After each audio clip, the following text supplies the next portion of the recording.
You are still watching The First Show. This only happens on STV. You can't find this anywhere else. Where it's a Friday, it's a morning show, and we are playing you music as we do discuss current affairs. It only happens on the Select Star Friday. For those of you that have just joined this show for the very first time, don't you get yourself wondering what exactly is happening because you've not seen music play anywhere else. But this is how we rock every single Friday. We take off the suits and choose to be casual and also share with you the information that you need to know before you do start your day. My name is Simon Chris Makanga. Well, tuchimanyirwa watu nti Friday nga zino.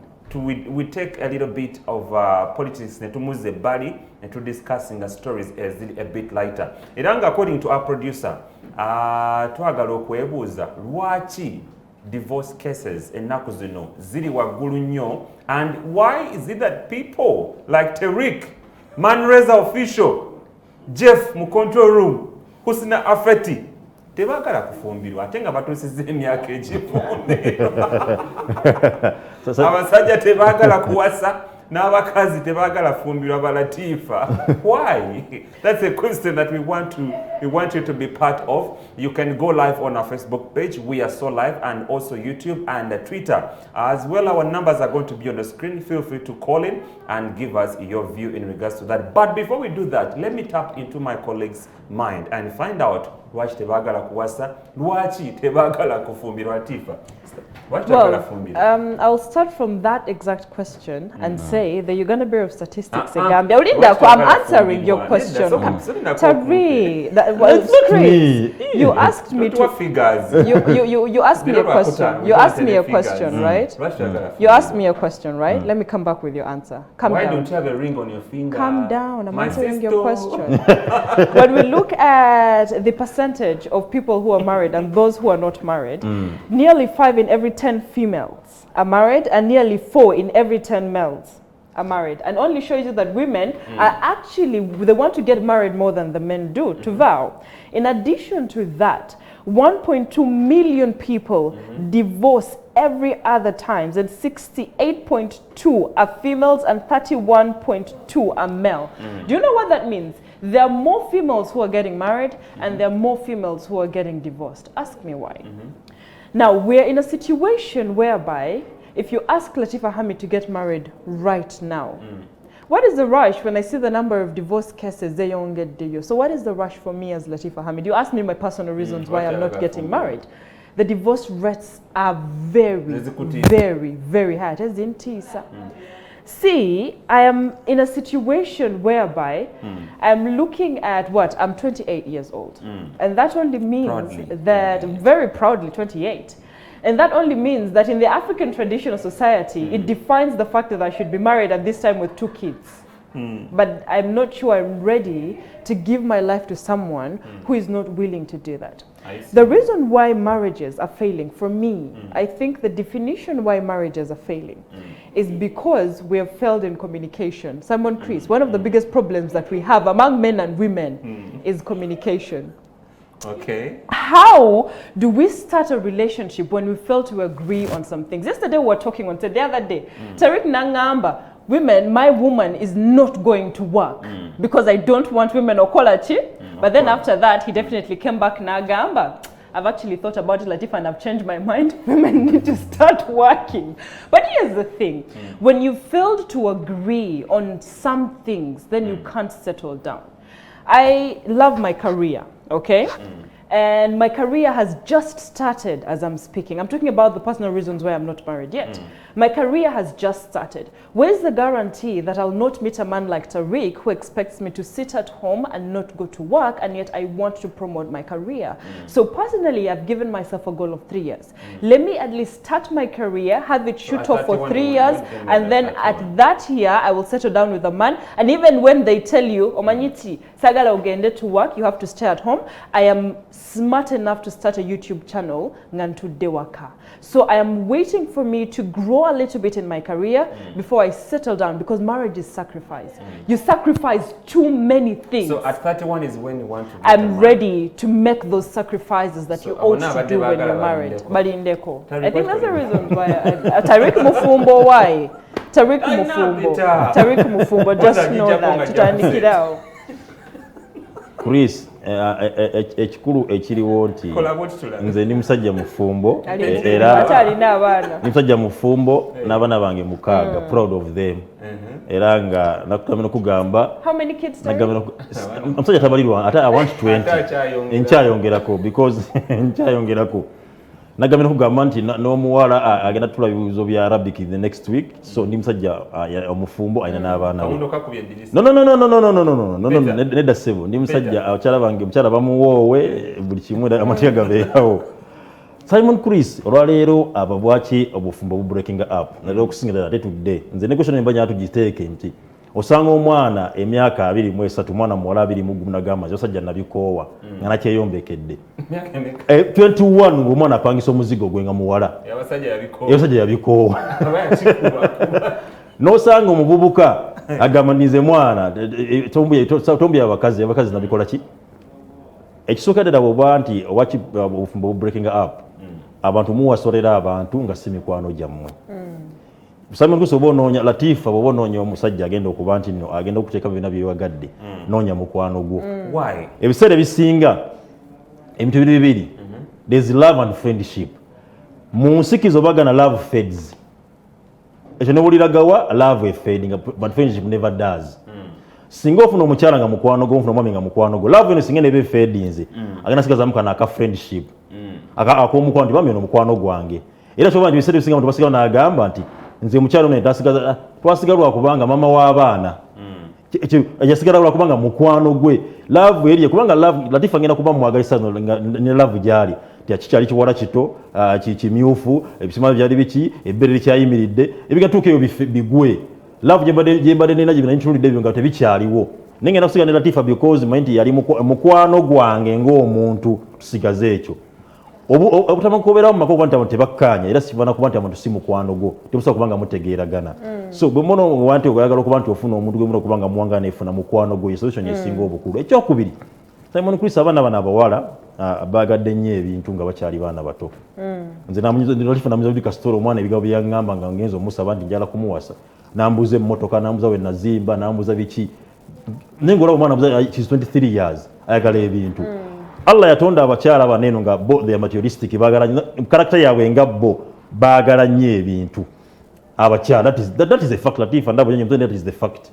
Naye ono gano kibuuza wanene okuba ati ku mulembe guno gwaffe bayitiriza nnyo okwagala ebintu very fast. So onawo wadde obuzibu nti kyoba nti osanga omusajja ngamba nsulu agamba nti mwana sinnawezaamu amasomo tonaweza nti mwana sinnawezaamu omukazi ayagala kino omukazi ayagala kino kati namweta nga sirinaamu yatajja kubeerawo. Era ojjera ebiseera ebisinga n'abavubuka nga mansulu obalaba kyebasinga okukola olwaleero nti afuna akazigo ke n'akapimpinga n'akateekamu ekidabo bbeeri n'akateekamu kafunya n'ateekamu aka TV flat screen. Omwana singa alonda ekkubo ne lijja ewaka ne lituuka omwana oyo bw'analaba nga mansulu alina ebintu tajja kuddayo.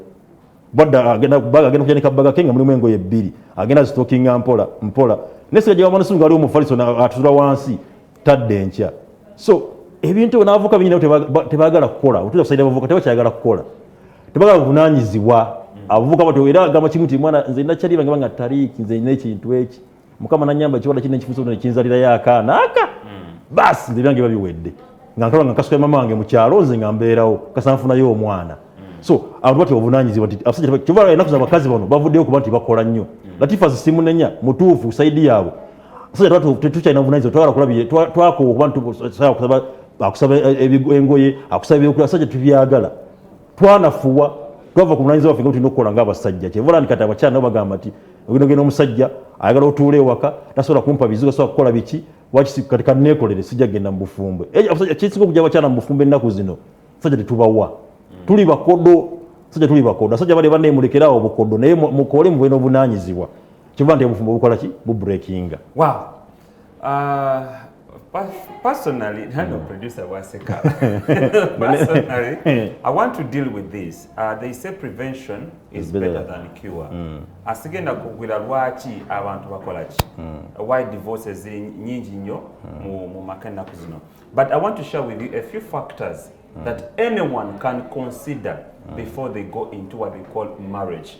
Because it is after marriage then funach divorce. Divorce. One, factor that everybody needs to consider. One, interests. Bwembanja gala Latifa, do we share most of the things in common? What I like, does she like it? What she likes, do I like it?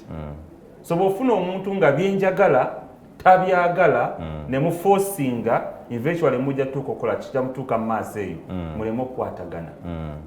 Bwe mba njagala omupiira nga yetagwagala, she must be willing to accept nti tagwagala but willing to take me the way I am. Factor number 2 is children. Bwembanga, you're just getting married and you need to have children. You need to sit down and ask yourselves, how many children do you need to have? How you're going to raise them? And what will happen in case you don't get them? Ne Chris ebintu bye byogera. Chris muzungu. Kanize Simon Chris.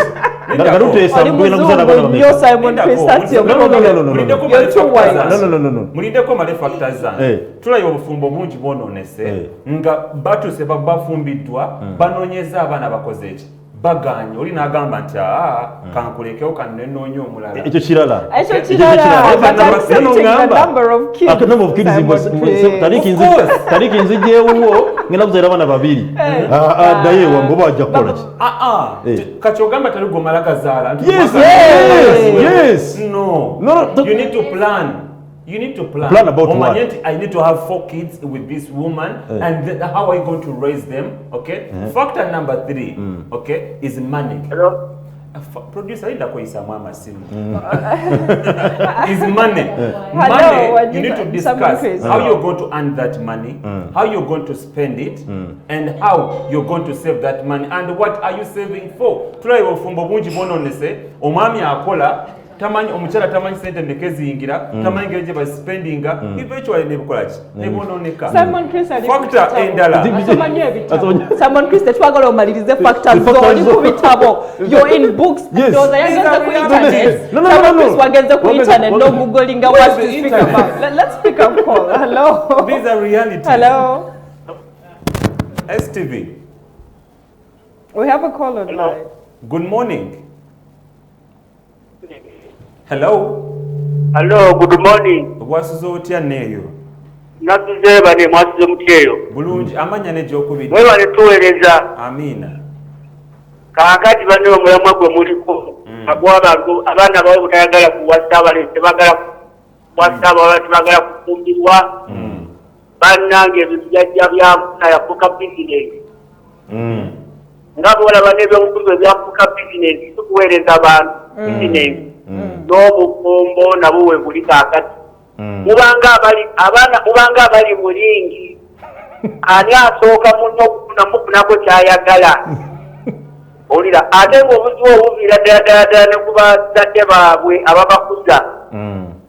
Eyo gye kiva eyo bamaama bataata. Omwana yajja neyayiwa obufumbo taata waleka abaana nga bato nobalekera maama. Akati bambi n'omwana omuwala n'akula ng'alowooza nti naye bwana agenda okufumbirwa kijja kuba bwe kiti. N'obufumbo n'abutya. Omulenzi naawe kyekimu taata yakulekera maama, maama yadduka n'akulekera taata.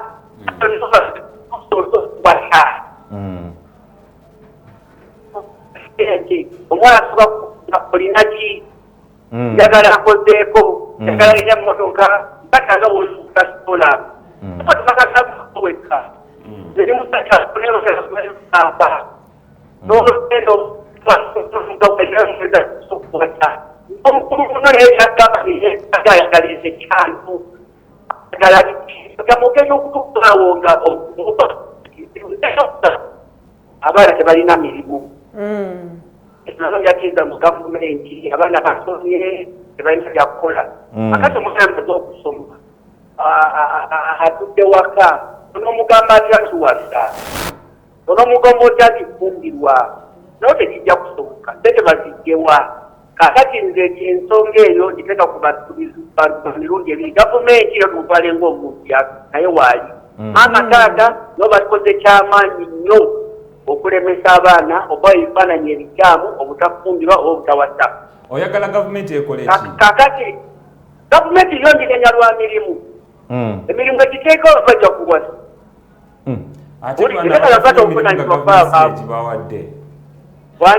ate abafunye emirimu nga gavumenti si egibawadde bo tebaliiwo bekiwadde era ojja kwesanga nga bo bawasizza bo abalina emirimu nokukosa osanga bo bawagezako okubasa naye n'abalwala batima abasatke ebingi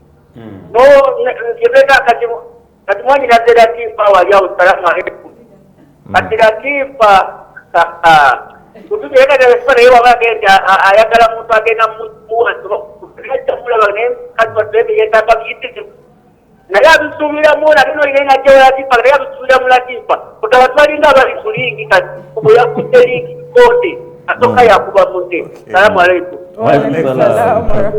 naye abakubi baffe badde nsaba mutwagene ensonga lwaki ne butabanguko bungi mwaba baliwo abafumbiddwa naye alina akagambo kayogedde lwaki abaana tebagala fumbirwa alina akagambo kayogedde naga nti ennaku z'obufumbo bizinesi omuwala omu yagambye nti kati newaba akola marriage certificate agiwandika mu penso sawa zonna agisimba. Ate parents have a thing that as you want to marry their daughter bakubuuza land title eriwa mahari ebere land title nabazadde balina omuze okutunda abaana baabwe nti ate naddala kidda nnyo ku bamaama omusajja gwolesa alina kaki. Assalamu alaikum. Wa alaikum salaam wa rahmatullah. Producer wakambe wazzo tano sebo akakati nze ensonga nze bamutake okuba salamu kakati ensonga ezimu ezireetera abantu obutafumbirwa mainly kisinziira ku famire kati oyinza okugenda nokwana omukyala intention zo olaba ogenda mukola ki mubasa naye obutali bukumyikiriza bwawe oba abakyala abo ogenda okwekanga maaso awo muba mutambudde mu katini naakuddukako akuddukako n'ofuna omulala nekijja nga nakatubulamu nyiiza okubeera nti abakyala bo bangu bakufuna nga si bambufumbo okujjako omuntu mwolina eddiini nene oyinza okugamba nti kakati mmanyi nsazeewo ngenda kosa naye nga nekirala nti abakyala abo omukyala ayinza okusaba tugeza amaare nga emitwalo nga bukadde nga 5 kale n'asaba ente 10 oba 6 omuntu gw'alisaba ali myaka 25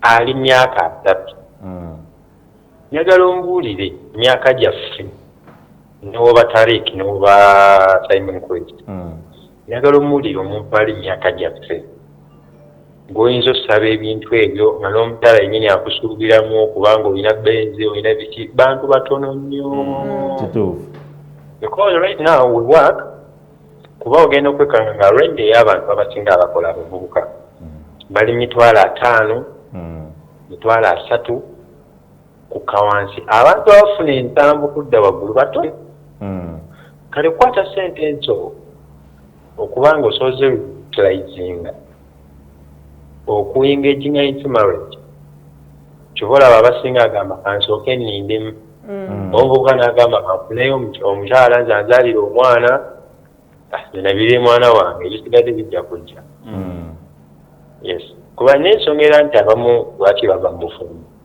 entuza ensonga zezimu kuba mukiseera awo muyinza okuzaala omwana nga tibyawo masimi mubiriko kuba n'ofunisa omuwala olubuto nga tonnamugenda waawo bwebituuka maaso n'akyuka kuba the moment omuwala wajja n'omuzaalamu omwana esaayo ng'akyali buto abeera oke naye wemumala okuzaala bwe muti atandika oba simanyi oba kijja kitya kugamba kyo kibalinnya bulinnya n'atandika okulaba nga obuvunanyizibwa nga alina bungi ye ng'omukyala oluzo sente naffe zimanyi tubulaabulamuko abakyala abasinga batandikira oba okuwenda oba okwagala okufuna timanga ensonga bwe zityo naye ensonga za financial Okay. nti abavubuka mwagala tuwase naye our financial system zikyali nto. Kale, I hope one of the callers that we'll get will be a lady, because most of the guys who have called Bagamba financial, we're talking about the reason why Tebagala kufumbirwa, like why they don't want to get married, or even why they divorce, because a woman demands so much from you. And I wish I'd gotten a female caller to explain to us those reasons from a female perspective. Hello? Hello, good morning. Good morning. Kale Sevo. Twebaze tuwenyiramu emirundi egyo oluusi sometimes egiyigiriza naye nze ensonga zange okwekye nze ndowooza kulakinga bugumiikiriza butya ssebo ebiseera ebisinga omuntu abako n'omuntu gwayagadde oluusi batera nnyo okubeera mu bwanga nemutafuna budde kwesoma nti ofuna munno nga tomanyi mizeegyo ate n'ogizuulira mu bufumbo negye balema okubeera nti nomusobola okubeera nga mwetereeza so tulina okugivinga time for dating nti omusajja niwaba akwanya omukazi bulasamugambamuko amulwisamuko ye abeera alimu yaba yawa bufumbo ng'afuna omulala ekintu ekyo kati then kati buli kufuna omulala nafuna omulala tuketa n'abeera ng'abikooye osanga nti nno nze ebyabukazi nabivaako kubanga yagadde ebyamangu ate n'amaliriza ng'agenze n'omuntu omukyamu nze ekyo kyendoza luusi n'okulakinga amazima nti sokwagala omukazi ng'omwagala nena takubuulira biki ebimukwatako ate n'obuzibu oluvannyuma nnyo nze ndoza eseeza oba oliawo obufumbo ne breakups okuwera nga nnyingi tweyanziza bakulu naawe yakatwegattako omulamwa gwaffe guli nti lwaki abantu abavubuka tebaagala kufumbirwa ate lwaki bafumbirwa divorce cases zibeera nyingi nnyo. Be part of this conversation live on Facebook ne whatsapp number gyolaba ku tv yo ye number eri ne whatsapp so tuweerezako message tujja kuba nga tugisoma oba you can call us live in studio. STV. Hello. Hello. Yes, good morning. Good morning, Joe. Your name and where you're calling from? I'm called Ivan. Yes, Ivan. I'm calling from Nabwe. Okay. Naye omulamu ogwo mulungi nnyo. Hello. We can hear you. Tukuwuliriza. Omulamu mulungi nnyo naye ensonga etuleetedde obutakwasa ebiseera bino nti abaana baffe ab'obuwala bagaddemu ebyamangu ate ensangi zino ebintu byakyukamu. Edda wali bataata baffe bo babawasizanga nga balina naye ennaku zino bataata baffe batuzadde abaana bangi ebintu byakyuka kati nga kyebasobola okuwa that is education. Education n'omaliriza okusoma n'olemerera ofuna omulimu n'ogezaako okuyiiyayiiya maybe n'ofunawo ko obusente obutono obusobola okufunyisa maybe ka rent kulya n'okubeera naye n'omuwala ng'osobola okubeera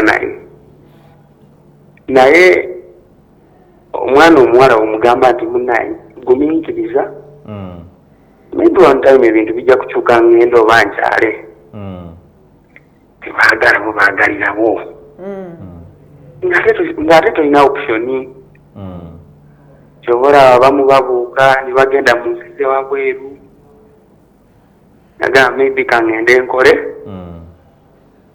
wenaakomawo maybe njasobola okulaki omuwasa ate kati wogenda eyo ogema okudda eno ng'ate omuntu ate ebirowoozo byakyuka dda egamba ennaku zino ekituleseza okuwasa that is finance y'ensonga. Kale tweyanziza nnyo tweyanzeeke. Well, wow, most people are saying that money. I think it's communication. Basajja bakwe bakyogedde tetufunyeyo mukyala kubanga tewali tutuule kuviira abakyala bano tubale kibinya njumaa nti tufunye kuviira mukyala. Well, as we are winding up this conversation, I think it's communication that is important. And that's one thing that men don't have. One time I asked, when you get a man, do they come in a package with communication? Nevangamba, no, you get a man and then you get their communication skills later. Olaba, they were just talking about finance. If you talk to your wife, Omugamba baby, today tuli bubi, tetulina, yao what you can do. Women will listen.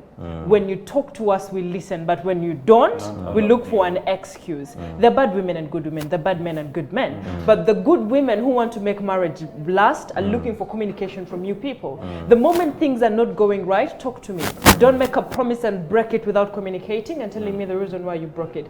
The moment we learn good communication, I promise you, everything works. But to me, I think as we do summarize this, I don't think there's any formula to marriage. Your formula that works in your home cannot apply in my home. What applies in Latifa's home cannot apply in my home. But what sustains marriage is communication, like she says. True. And you must be tolerant enough. Oyina okuba omugumikiriza, oyina okuba tolerant kye mu Luganda. Okugumikiriza.